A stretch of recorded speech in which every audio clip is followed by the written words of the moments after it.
Good afternoon, ladies and gentlemen. Welcome to another exciting, innovating, and amazing Propagandacast from your host, Imperial Dane, the one, the only master propaganda hero, psych defender of the fatherland, off here to 2v2 on rails and metals.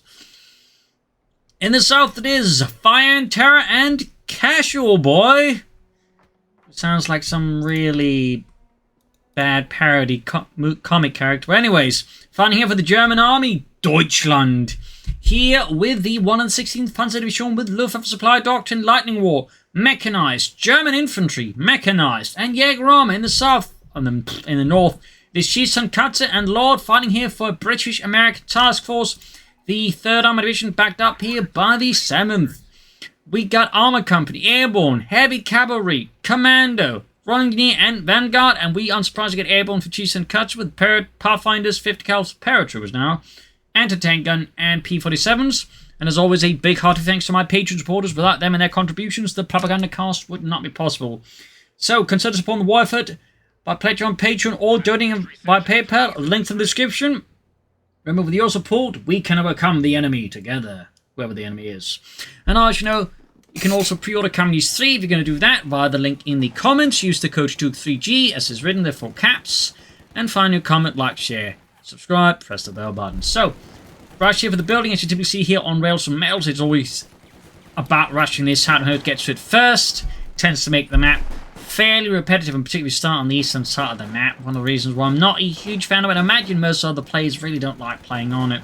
Fourth section there for Lord. Heavy fighting around the building, as again you really need control, in particular as the Wehrmacht. So rough start here for Fire&Terror. Again, he was basically not fast enough. It's just Lord bolted straight for it there. He's slow enough. We got section moving out flanking the German troops here. Pawnees running blade down here. Down to almost 2 men. There we go. Need to retreat the Pawnees before it gets far out. Third grenade is going away here. Might even lose the Pawnees on a retreat here. More sections arriving here. We'll be able to get... Yeah, there's other sections. Oh, no, he narrowly got in there. That was a really close call there. The Fire&Terror in the west center. West here we got CasualBoy moving forwards. And he even gets the wipe here on Lord Schießenkatze in a completely just... out of nowhere maneuver. He is going for a double mortar opening alongside the Pathfinders and is swiftly moved in to assist his teammate. Okay, I've never seen that one before. At least not in this kind of context. I mean, sure, I might see some American players very rarely go for like early mortars, but like double mortars with Airborne? Yeah, alright. I mean, it got a wipe there than Fire&Terror, helping, you know, make up for Lord's losses there, but yeah, that is, that's bold in an interesting manner. Definitely not something I think you'd see in a 1v1. Also slightly getting the flashback back to the time when they introduced mortars to the Americans and they were kinda busted.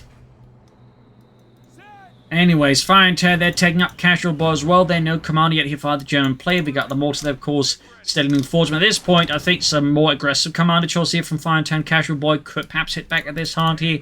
Punish Schießenkatze there for coming to like some pretty aggressive mortar tactics. Captain on the way there, of course, being attacked off tower track. And we got tech there with medics on there for Lord. This opening has, I think, definitely seen some surprises there and some rather sharp turns up north. He pushing with northern fuel planets, of course. Schießenkatze with his mortar-focused opening can't really hold ground there since they're up here in north. Since his mortars from the south, of course, now as a shift in northwards, it can make it hard for CasualBoy to grab any points because, you know, if it's going to stop down for like any moment in time, they're going to get mortared. It's like that movie Speed, except it involves mortars. So, I guess not really like Speed. Maybe Speed 2. Anyways, got to wipe them the echelons. Right, NATO, double mortars! Oh, so close! Smoke being deployed as well here. But it did get leads. We've got a captain out there now with a BA out there for Schießenkatze. I imagine we're seeing anti-aircraft rushed out. The Pathfinders being shot down here. We got more Pathfinders now for Schießenkatze. Now adding in more troops. Fire&Terror there, holding up a small outpost here with Telemines down. We got Panzer Grenadiers out there for Fire&Terror. We'll have to see what he goes for. Could it be Luftwaffe supply for some Luftwaffe field officers? The supply drop, maybe? Okay, that could be helpful. Could be Mechanized for the 250 half-track. Who knows? That set Grenadiers up north here for CasualBoy running to issue. We've got the Pathfinders, the captain is surrounding them. He's almost got a northern fuel point there. We got the mortars on the move again. Up north here, Pawnees ground the point here. Sandbags by the southern or southeastern victory point here from Lord. And he's need to be careful. And go right on the mortars again. And once more, just not quite landing that hit. Like to make a nice comp there for CasualBoy. 2-2 on the way for him. Not a bad idea there. Panzer they're still there. They would like to make a nice company for Fire and Terror. No choice yet at all. Pushing forward here with the Panzergrenadier. What is Lord planning? Meanwhile himself, he's got the armoured car there. So of course, unless we've got Fire and Terror, definitely make the right choice going for the Telemine. Up north, meanwhile, here we got Chase and Cutsman forwards back, of course, up at the mortars. And we got a second Panzergrenadier squad for Fire and Terror. 2 thumbs up. And there we go. Unsurprisingly, we get the anti-aircraft traffic here for Chase and Cutter. Though again, it's not like, you know, he's got no surprises up his sleeve at all. I mean, double mortars. Yeah. Armoured car on the way there for Lord. East side here we got the Panzergrenadier supported, clashing off against Lord's forces here. Going back the Eastern Victory Point here, we got 402 versus 497. Armoured car there halfway done on the west side here. We got the Sappers, the section, Pathfinder section, but that's definitely not Sappers. Pushing back the section there. Westwards here we got the Pathfinders and the Captain clashing with the Pioneers. Ambulance there for Chiefs and Katsu. Armoured Commerce on there for Lord. Definitely not the great position for the Pioneers, but there you go. Armoured car rushing forwards here. Forced retreat here. As certainly Chiefs and Katsu in the west has nothing to defend himself with. His mortars now on the east side, but the armoured car could theoretically sneak up behind them, at least wipe one of the mortars, in which case the Germans could try and grab. But yeah, I think Chiefs and Katsu is already reading where the wind is blowing and is possibly blowing straight for his mortars here. But there you go. Anti-aircraft traffic out there alongside the armoured car there, forming up a powerful mechanized duo here. Got another wipe there on Chiefs and Katsu. Pathfinder squad snuffed out like a candle in a storm. A German storm. Still, Chiefs and Katsu continue to be the only player here without a commander. Armoured car half direction forward. Grenadiers being routed as Lord dashes forward for the British Empire. In the centre here, armoured car is the section there. The armoured car on anti-aircraft touching to move. Fire and Terror there. Still no sign of anything else. He's just taking up here, but no access to packs. I mean, in theory, he could go for Panzer Rex, which can definitely work out. 5th Cal's being airdropped here for Chiefs and Katsu. Sandbags in the centre, west side there. Grenadiers moving forwards. Pack 40 there for CasualBoy. Got the entering forwards here. Mortars all being hauled forwards. And we got the weapon drop there as well. All nicely timed there for Chiefs and Katsu. Armoured car going straight for the other armoured car here. AC versus 222. Right, Terrence, we can definitely beat those Germans because our number is bigger than theirs. What do you mean, 3 versus 2? I don't think that's how it works, sir. It doesn't?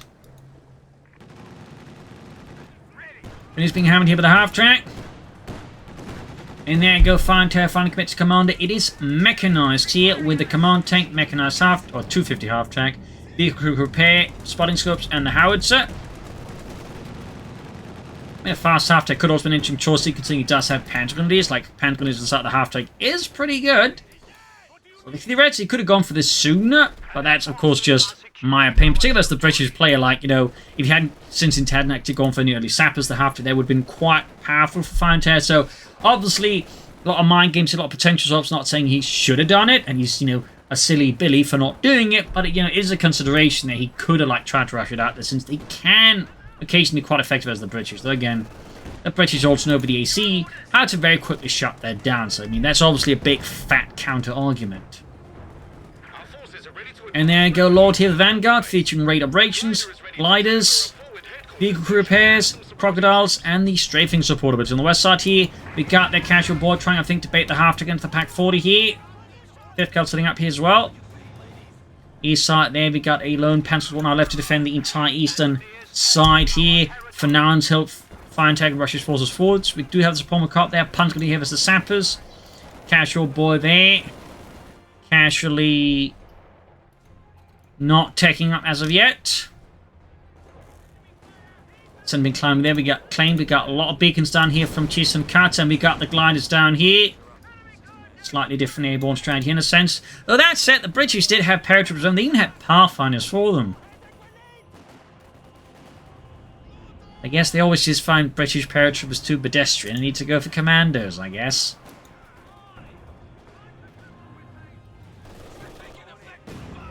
Mortar fire and then the Grenadiers. Again, the double mortar there is definitely an interesting combo. Like, mortars can be in general quite effective, but obviously, again, require a bit more micromanagement and tactical approach there. But, you know, pair mortars can really ruin a player's day there in the right hands. And this is the 5th Cal here. They're going to be rushing straight into that. Unfortunately, they do need to manage to get to heavy cover there before they get suppressed. Same time, armored car flank around here. CasualBoy's position, exposing the fact that they don't have anything around here. Section pushing forward. Gunnies need to retreat soon. We do have an MD-42 out here for Fire&Terror, but it's all the way back to the base. So Paul McCall there can soon push out the Stug, though he's more likely to go, I think, for a command tank. All the Ostman, since he does have the suppressor fire bullets, and though, having said that, you know, going for Mechanized, you kind of want the command tank, as I think it is a fairly cost-efficient unit for a variety of reasons. CasualBoy's choice of Jaeger Armour, by the way, with breakthrough packages, Recon's overflight, mobile observation posts, spotting scopes, and the Elephant is an interesting choice there, but it's definitely, like, as of late, just popular because people don't even bother with the Elephant. They just want the spotting scopes and the air reconnaissance for just as much, well, reconnaissance as possible. Plus, you know, the repair package, the Pioneer support packages, yeah, pretty handy too, but you're definitely seeing a lot of players as of late just going for it, just for all of the reconnaissance. Except the half-track, of course. Heavy mortar fire here again. Paratroopers landing down here to the front line, adding the brown light machine guns here. CasualBoy trying to casually push for this, going for a second. Pack 40 here. Ultra crucial, as you might notice, there's actually nothing really screening them. I think this is actually a really overly risky move by CasualBoy. Like, they can easily get wiped out with the packs by mortars or, you know, rushed by infantry, in which case he's got no way of, like, getting them back or covering their retreats here. So I feel like, in particular here, because there's, like, only a narrow gap there to try and get them out through, so I feel like tactically that was a bit inadvisable there. Meanwhile, the center remains heavily fortified for freedom and democracy. We got... I was about to say, he's also going to go for mortars. Because why not? I mean, literally, why not? I mean, more mortars is good. Mortars tend to be one of those fairly overlooked weapons, unless, like, you know, they're Soviet or mortar in place. But, like, in general, like, you know, mortars are fairly good in the right hands. They tend to get very overlooked. As you might notice, for example, the Germans got none whatsoever. East side, he continued finding here between Lord and Fire&Terror. Chiefs and Cutters mortars continue to just be wreaking havoc from above there. Fuel cache up for Fire&Terror. He is going for a regular Panther 4 here, which is also fine. Nice solid choice here. As for CasualBoy, it's definitely looking like, you know, a tier 4 move here. Going to slowly wiped out here. We got 350% to 424. There you go. Did get a wipe there. CasualBoy short one. Going to do a escort here. Knee side punch. Going to do a launching assault here. Looking to claim the house there from the Allies. He's retreating there. Right, I won't say clear every room, every corner, and check for any teas left behind. Don't want to drink more assets tea. That stuff tastes like Scheiße. Turn to the 50 cal there and the half track. Punch going to with Panther 4 support here, of course, getting their little combined arms bonus. Very nice there. Section has been bombarded by the Panther 4. But surprise Piet flank here, and the Panthers lack the grenade to clear them out. And sadly, this isn't companies free, so they can't just breach the building and force them out. Also, they'd be 5-man rather than 4. First for the Garmin Carver Grenadier support here, pushing back the captain there, Scott for Chiefs and Katzer. I mean, besides the double mortars, this is like a largely, you know, standard American build order from Chiefs and Katzer. It's just, you know, he went, why not double mortars? And so far it's kind of working out there. In part because of the sheer shock element of it, I'm sure. It's the Americans are going for mortars? Yeah. Really? It's the Americans? Yeah. My god, yeah. Armored car there, 8 kills, 32 here. 24 trying to hold up the British advance here. Honestly, I think, though, the Germans should try and focus, like, you know, less just purely in here and here. And I think if they were to, like, try and make a push around here, they could actually, like, slam through a lot of, like, the Allied center and wreak havoc there. That's just the thought. But, oh, got one of Chiefs and Cutter's mortars here. Silence one of those freedom tubes. And we got CasualBoy there with a heavy Panzer rushing out into Panzerwehr here for some rocket artillery. So that way, he'll try and help with the densely built up American and British positions around the center here. They're so close to being wiped out, trying to perhaps get the mortar, I don't know. Entirely sure what happened there, but it almost seems to have resulted in a wipe rifle grenade here on a lot of bunch of troops, get some kills, some damage in, and south here trying to push forwards, but hold here by the Vickers. And the 5th cal, and the east side here continue fighting here between Fire&Terror and Lord. Panzerwehr almost done there for CasualBoy and for Deutschland. And there you go, Cromwell for Lord. Cheese and Cutter Scott added, and of course that means besides, you know, the mortars, he also has a Scott. Panzerwehr was almost done trying to get the pack forward to catch, and there you go. Got the half track. I'm not entirely sure if... Yeah, it actually just took the shot there for the Scott. I think that was inadvertently, though. Of course, officially we were all reported as they did sacrifice themselves, and there'll be books, movies about the heroic sacrifice, but in reality, they just kind of got unlucky.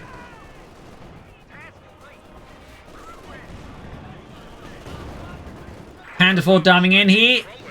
Not a bad idea here, but this is where half-track filled with troops will also be helpful here to further, I think, you know, add some punch here. Plus the sapper PAT would also be more easily dealt with. Still, managed to kind of get away with it. Almost, but yeah, I think he stuck around for too long there, allowing the sappers to get up some more hits here. Does look like he can narrowly manage. There you go, Panther barrage off here. A lot of rockets flying here at Lord's positions. And Cheesen Katze is mortar pinned, but still, you know, intact. Except for Lewis, who lost a thumb. Panther in pursuit with the Cromwell here. Need to get into safety somehow. We actually got a second field cache out of Fire&Terror as well there. He's also planning a tier 4 move now. And there you go, Panther down. Scored a kill here for the British Empire. Is he going for tier 4? Yes, he is. So yeah, both German players here planning something there. Though, of course, CasualBoy went for a Panzerwehr first, which, you know, is great for bombarding stuff if it hits, but less great versus tanks. At least in-game. Anti-tanks ready there for Cheese and Cuts, putting up to 2. Looks like he's not bothering crewing that mortar.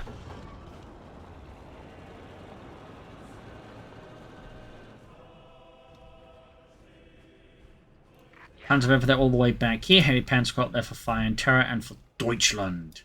Panzer going to be moving about here. Bit of quiet for one seat between the 4 players. You can see the CasualBoy is already getting ready for anything but casual assault here. Bring up 3 Grenadier squads. Panzer can soon join in as well there. Machine gun also being brought up here.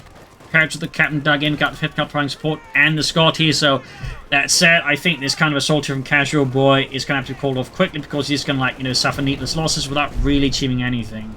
East side here though, Lord with another attack here on Fire&Terror's positions here with the 5th Panzer Grenadier Company. Holding the line here, dug in, ready to serve Deutschland. And Lord is trying to make much of an impact. We got Bren guns galore there as well, of course, besides the Piats. Looks like he might be setting up here for the strafing support as well. Which would definitely warrant an Ostwind eventually. But I think first up, he's going to go for something a bit bigger than Ostwind. North here, trying to push through here. There you go, Panzer barrage off here from CasualBoy. White one in the anti-tank on cruise there. A splendid explosion there on the east side here. The Lord's assault continues. Fire&Terror's positions are steadily being worn away here as the tank breaches through, and the complete lack of anti-tank for Fire&Terror, Panzerschrecks, and of course tanks means he is completely defenseless against the Cromwell tank, except, you know, Panzerfausting it's like slowed down a bit. So good push here by Lord.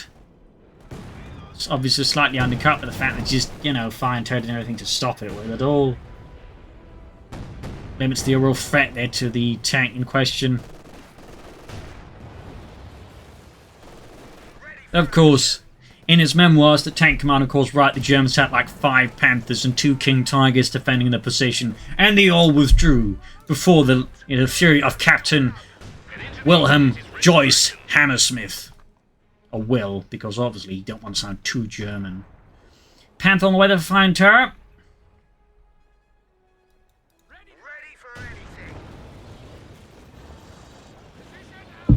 Collapse in the building there to deny the Germans a hard point to defend the fuel point and victory point with. Smart there by Lord. And Panther on the way there for Fire&Terror.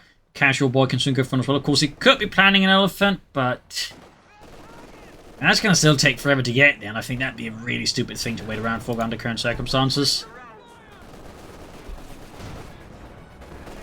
This was the section in the center. East side here, assault continues towards the Panzer Grenadier equipped with a Sturmgewehr 44 and the Grenadiers with the LMG 42.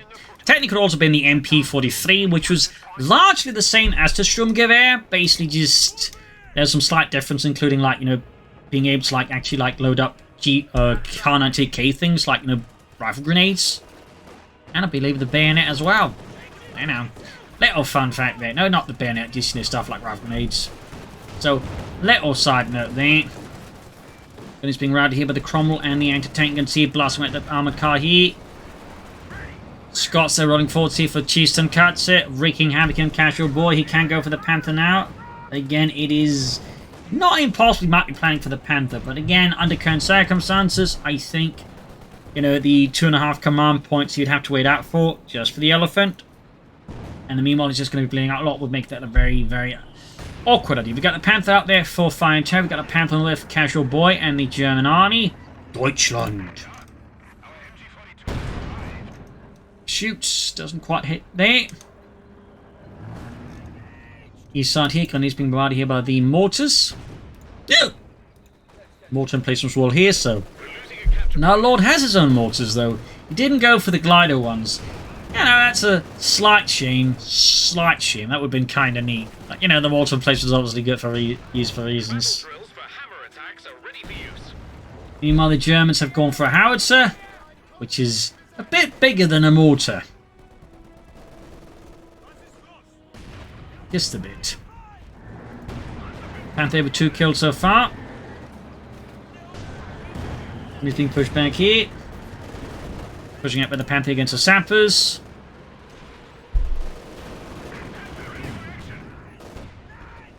Panther needs in the middle of the road. He being barred to the Scots. Even the mortar placement. Really bad spot to be caught in there. And there you go. CasualBoy's Panthers out as well here. His own little Panzerkampfwagen 5. For a total of 2 Panthers here for the Wehrmacht. Shots being traded back and forth here between Fire&Terror and Lord. Meanwhile, CasualBoy Panthers arriving there in a fairly historically inaccurate Panzergrau, as the Panther would have been made after Panzergrau was phased out. Fun fact. I know it's iconic and all that camo scheme, but it really wasn't used a lot before it got phased out with actual camouflage and your other primers, you know, coatings. There's like, you know, Dunkelgelb and later Dunkelgrün. That's a fun side note. Panther forwards here, engaging the Cromwell. Silly fire here, hammering down in the center position there under Lord and Cheeston Cuts' command. Quickly dying out of the way though, more paratroopers for Cheeston Cuts it. A few more Screaming Eagles. This is the anti-tank gun. Got a few wipes there for Deutschland. We got 342, 252. Panther running forwards here. Scott behind the Grenadiers. Shoots, good hit on the Scott. Panther with 3 kills. North here, going to be pushed back with the paratroopers. Panther was the mortar. Good shot there. Sniding poor Willis. North paratroopers on push forwards. 50 cal on the way. Plans of a barrage unleashed somewhere. Oh! I was actually surprised closer. He aimed a bit further north there. You could have like wiped a lot of Cheeston Cuts' infantry. He possibly taking out the Ams. That'd been a huge blow to Cheeston Cuts. I mean, that would have really gutted him. So, talk about some luck there. Not RNG based, like just, you know, more like, you know, had the other guy maybe use some reconnaissance abilities a bit and then just aimed a bit further northwards. Oh boy. Anyways, Panther trying to snipe some shots, but the anti-tank guns and all the Piets makes it harder here for Fire&Terror to get close to this Panther here. Also got a Firefly out, which definitely makes it harder for the Panther just to, like, you know, be there in the first place further. As the Firefly has no issues penetrating the Panther's armor, and of course with the Chula rockets can really deliver a lot of damage swiftly. It's a bit of a rough spot here for the Germans. We'll have to see if they're planning, I guess, more Panthers, though honestly versus stuff like the Firefly, it might increasingly be worth the idea to consider some Stoogs. Then again, versus 2 commanders with a lot of air support, and Ostwind I think is actually needs to be a priority there for Fire&Terror, because without the Ostwind, like, they can, like, you know, really limit what the Germans can do. And obviously the Ostwind's not gonna, like, immediately cancel it, but it could, like, you know, help cut down the length of the, you know, air support ability that Cheeston Cuts and Lord can unleash. So I think the priority for him should be an Osman, actually, at this stage. Even like he wants something bigger. I mean, otherwise they're just going to find themselves being shot down half the time increasingly, because Cheats Cards, for example, almost got munitions for like 2 users already. Something worth keeping in mind there. Another pack 40 there for him. CasualBoy, I'm guessing another Panther, or he might try for the Elephant. And barrage off here. Doing some damage again, but nothing critical.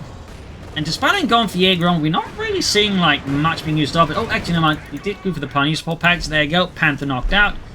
Basically, just sniped out here with existence by the Firefly. Great shot there by Lord. Now, of course, just means the only one with a German tank on the field is now Fire&Terror with this Panther. Rifling it off there.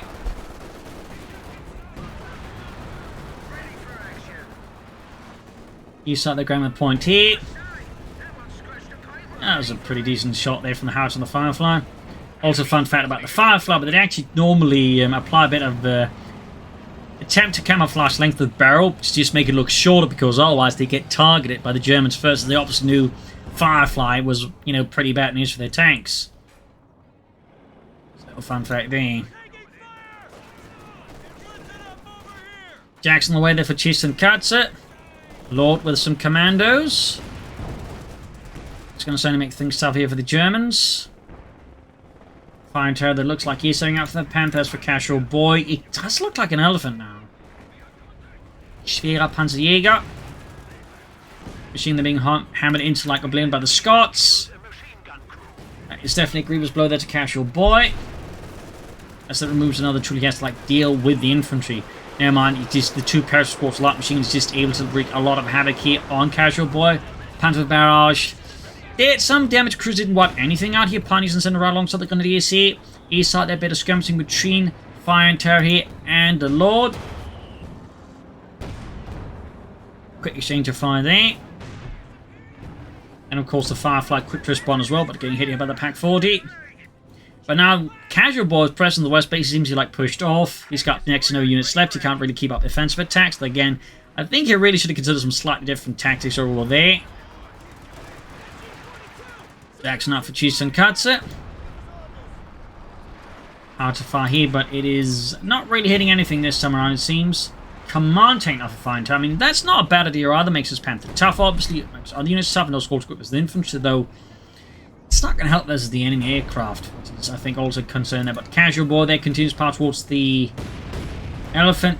Scots are going straight for the Howitzer. Definitely, I think, indicates a bit the state of the Germans, that he just feels confident to just drive the Scots straight up and just try and take out the Howitzer at close range. There you go. Got the air support called in here. In this case, P-47s. That's a big problem, of course, for Fire&Terror's Panther. The terrain can help a bit, but the problem is the P-47 sometimes two separate angles. Already heavily damaged here. Not great for Fire&Terror, to put it gently.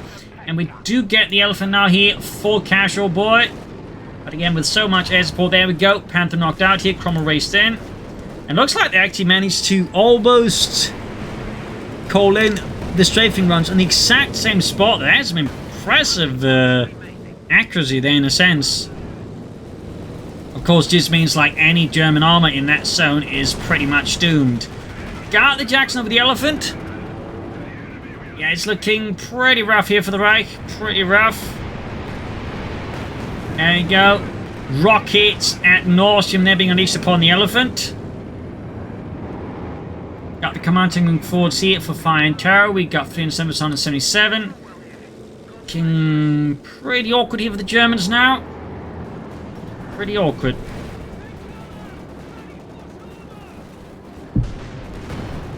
Firefly Cromlin getting the command tank, which has been sent in with no real support. There you go. We do get a Panther Squad here with Panther 6 now.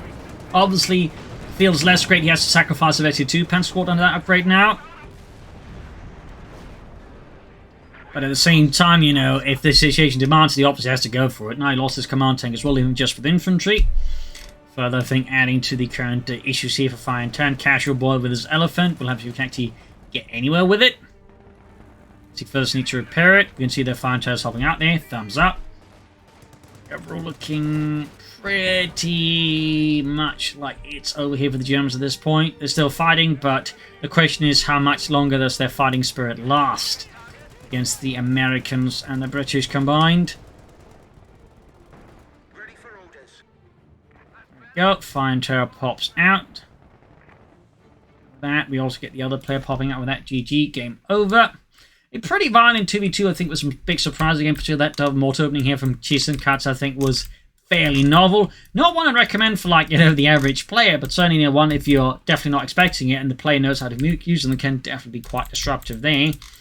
And I think some other nice moves, but ultimately I think the Germans, kind of made some strategic errors. Again, I definitely don't think they should have both tried to push for tier 4 like they did. I think they gave them too much room there, but also the way he then kept attacking up through a narrow arc there instead of like trying to outmaneuver, track elsewhere, I think didn't help CasualBoy then. I also just think the Germans should have gone for some mortars themselves. I think they've done a great piece of work to inform as well. But there you go. Hope you enjoyed this match. I hope you learned something from it. If you did, subscribe, like, share, comment on it. Tell a friend, tell a family, but don't tell enemies. This is Imperial League. Cheers. Thank you for watching. Until tomorrow again for our last episode. Bye.